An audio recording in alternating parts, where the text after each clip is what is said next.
万没想到黑芝麻还能这样做，不加油不加糖，咬一口酥香酥香的，简直香到了牙缝里。关键做法还超级简单，错过可真要后悔了。碗里倒入70克黑芝麻、10克白芝麻、40克红枣丁、15克面粉、2个蛋清约60克，混合均匀。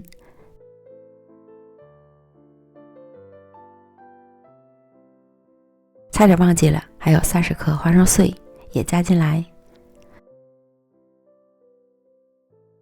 充分拌匀，成为粘稠的状态。接着找个一次性纸杯，把杯口解下来，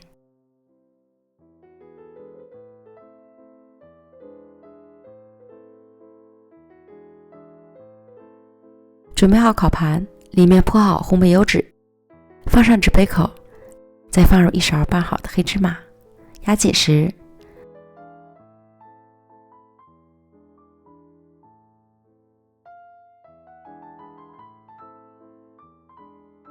拿掉杯口就是一个小圆片，厚度在2到3毫米之间，再继续做下一个。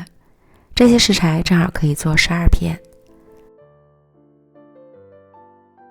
烤箱提前预热好，150度烤25分钟，时间和温度仅供参考，还要根据自家烤箱的脾气来调整。时间到了，出炉，一开门瞬间香气扑鼻。取出来放着完全凉透就可以开吃了。先听一听这声音，酥酥脆脆的，我真是做梦都没想到黑芝麻还能这样做。不加油不加糖，吃起来酥香可口，简直香到了牙缝里。简简单单就能做出营养健康的小零食，信我，千万别错过，你一定要试试。